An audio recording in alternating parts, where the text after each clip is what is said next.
Banyak ulama menyebut korupsi dengan kata ghulul untuk mewakilinya dalam istilah Islam, dan terdapat kata lainnya yang menunjukkan kesesuaian arti dengan unsur korupsi, yaitu as-suhud, dengan formal maupun dengan non formal. dan ad-dalu.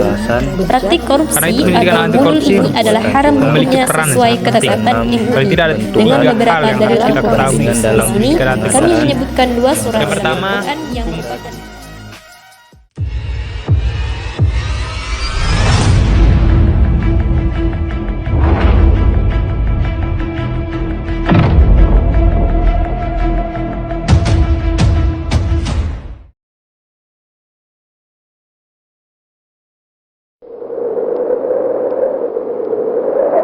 ولا تأكلوا أموالكم بينكم بالباطل وتدلوا بها إلى الحكام لتأكلوا فريقا من أموال الناس بالإثم وأنتم تعلمون.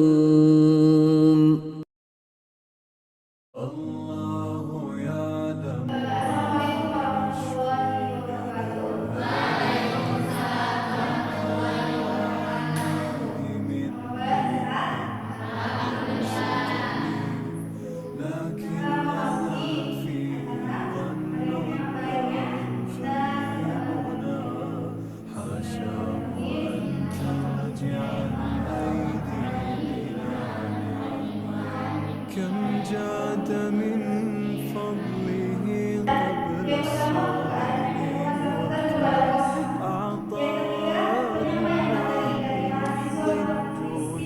والكرم. والله يعلم ما نشكو من الآدم وما نعانيه من ضيق ومن سقم.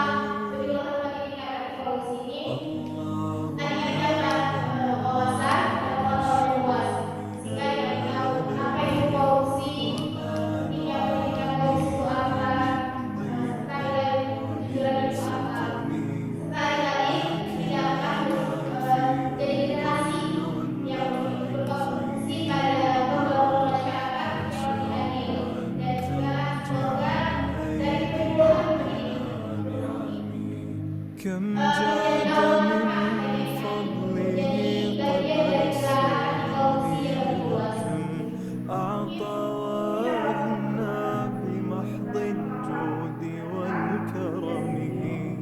الله يعلم ما نشكو من الآلم وما نعانيه من ضيق ومن سقم. الله يعلم ما نشكو من الألم وما نعانيه من ضيق ومن سقم. لكننا فيه ظن لا يفيدنا حاشا أن ترجع كم جاد من فضله قبل السؤال وكم أعطى بمحض الجود والكرم. الله يعلم ما نشكو من الألم وما نعانيه من ضيق ومن سقم.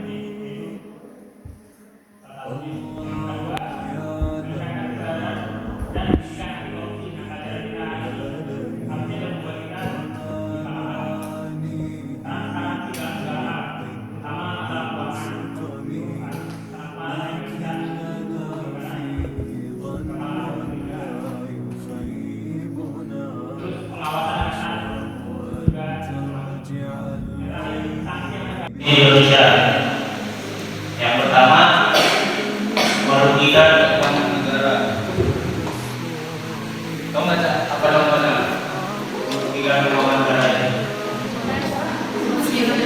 Ya, contohnya seperti perbuatan dilakukan oleh orang pegawai negeri sipil negara-negara yang melawan hukum dan menggunakan kewenangan dan kesempatan atau sarana yang ada karena jabatan kemudian dipakai untuk pidana korupsi. Jadi dia menyalahgunakan kekuasaannya untuk menyelewengkan apa merugikan keuangan negara. Jadi dalil pengharaman korupsi tadi ada di surat apa aja? An-Nisa. Yang kedua? Kemudian selanjutnya macam-macam penyebab korupsi. Cari pemahaman tentang korupsi, lalu memahami masyarakat karena biasanya yang terpecahnya tindakan korupsi itu dari masyarakat atau netizen. Makanya itu biasanya korupsi itu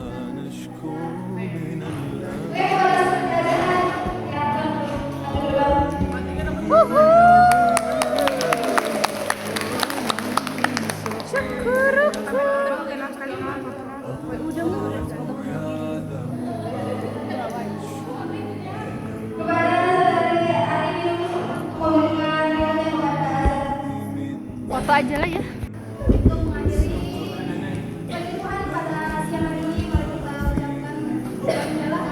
Alhamdulillah ya Rabbil Alamin.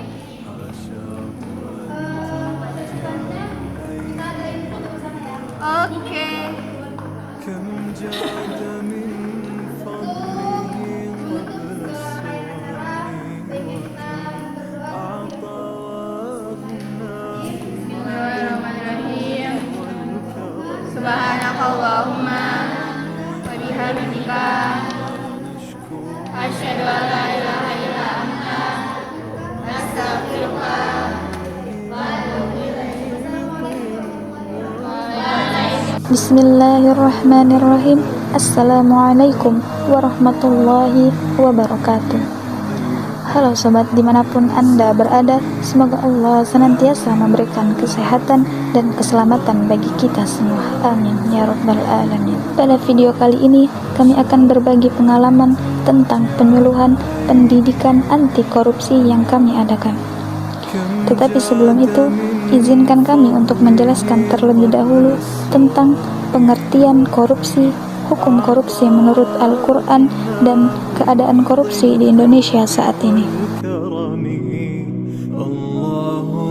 Pendidikan anti korupsi. Apa itu korupsi? Korupsi secara etimologi berasal dari bahasa Latin, yaitu corruptus atau corruption dalam bahasa Inggris, yang berarti buruk, bejat, menyimpang dari kesucian, perkataan menghina, memfitnah, penyuapan. Dalam Kamus Besar Bahasa Indonesia atau KBBI menuliskan pengertian korupsi sebagai penyelewengan atau penyalahgunaan uang negara dalam bentuk perusahaan, organisasi, yayasan, dan sebagainya untuk keuntungan pribadi dan orang lain. Secara terminologi, korupsi yaitu menurut World Bank pada tahun 2000, korupsi adalah penyalahgunaan kekuasaan publik untuk keuntungan pribadi. Jadi, inti dalam perbuatan korupsi yang berarti melawan, menentang, tidak setuju, tidak suka, dan tidak tenang.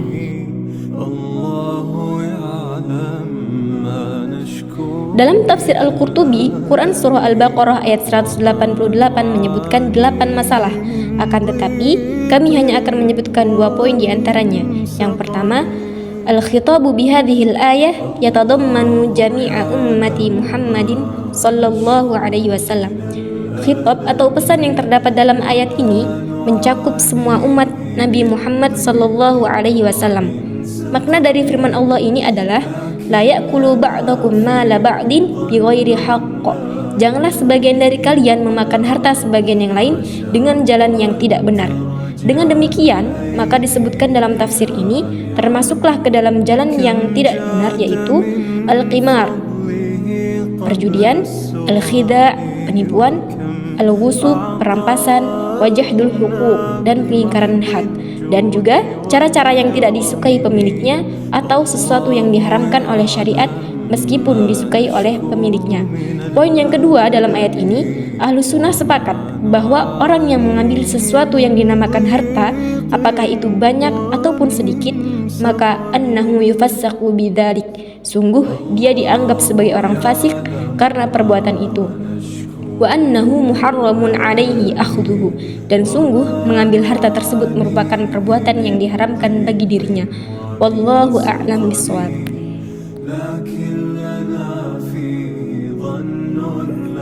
Keadaan korupsi di Indonesia saat sekarang ini terlihat secara nyata bahwa korupsi menjadi persoalan yang pelik di Indonesia.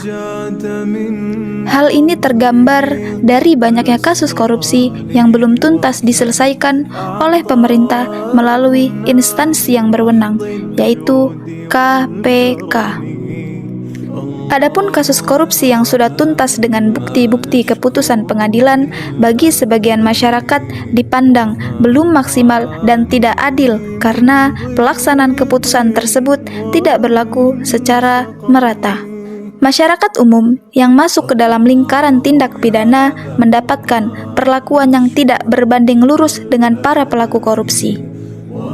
Padahal pada posisi tersebut mereka semua adalah sama di mata hukum. Kesenjangan sosial dalam pelaksanaan hukuman ini juga merupakan gambaran bahwa korupsi belum maksimal dalam menghukumi para pelakunya, karena masih tembang pilih. Siapa saja oknum-oknum yang melakukan korupsi? Sebenarnya semua kalangan atau semua orang memiliki peluang ataupun yang sering terjerat di pidana korupsi. Namun, potensi terbesar terjadinya korupsi ada di lingkungan orang-orang yang memiliki jabatan atau power. Karena penyalahgunaan jabatan ini merupakan pintu awal bagi mereka yang tidak mempunyai integritas yang kuat. Selanjutnya, pihak yang memiliki kepentingan juga sangat berpeluang besar dalam melakukan korupsi. Kita mengetahui bahwa konflik kepentingan di Indonesia dapat ditemukan di berbagai kancah kehidupan dalam segala aspek, sehingga kepada setiap pihak agar lebih waspada dan jangan sampai tergiur dengan tindakan yang merugikan diri, yaitu tindakan korupsi. Kenapa harus mahasiswa yang menjadi sasaran mendapatkan pembelajaran pendidikan anti korupsi? Sebagaimana yang telah kita singgung sebelumnya, bahwa korupsi ini riskan terjadi di kalangan elit atau orang yang memiliki jabatan namun tidak memiliki integritas. Dengan demikian, membumikan pendidikan anti korupsi kepada para mahasiswa diharapkan agar setiap mahasiswa di kemudian hari yang memiliki jabatan dalam kursi pemerintahan mampu menolak kegiatan perbuatan korupsi karena memiliki integritas yang kuat dan sangat mengutuk kegiatan korupsi. Mahasiswa merupakan generasi penerus bangsa yang akan melanjutkan tongkat estafet kepemimpinan dan membawa negara ke arah yang lebih baik, insya Allah. Layaknya sebuah pohon, apabila bengkok dari kecil masih bisa diluruskan, tapi jika sudah besar, maka dirasa akan susah untuk dibenarkan atau diluruskan.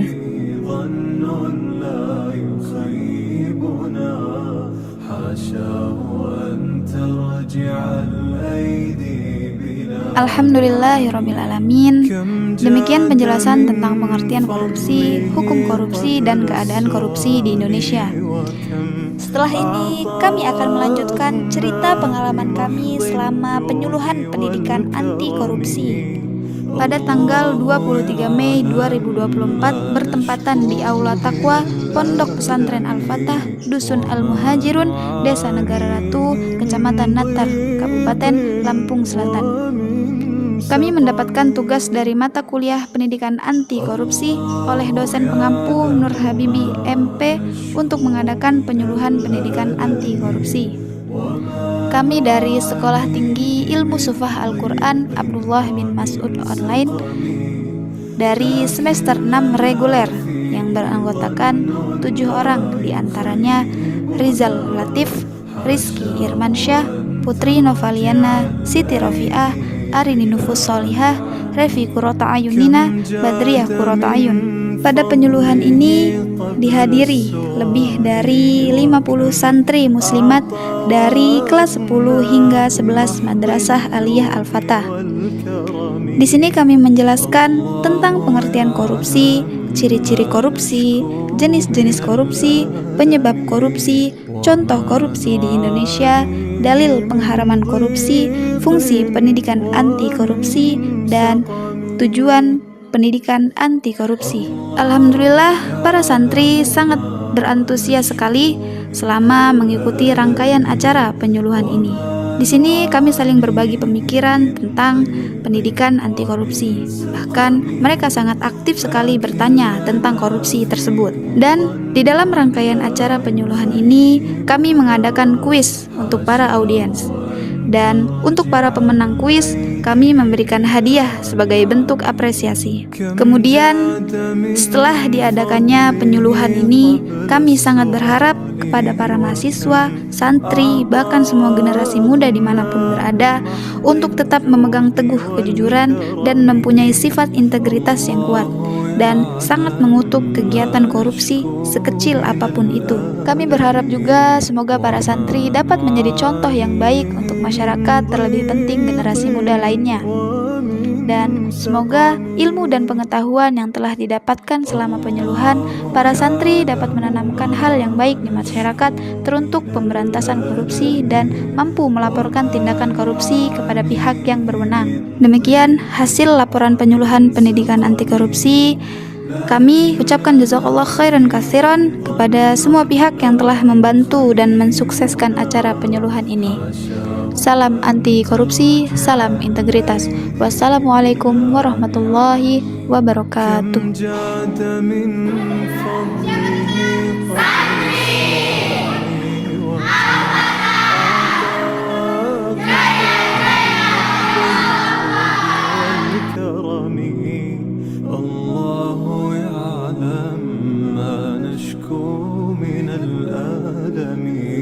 وما نعانيه من ضيق ومن سقم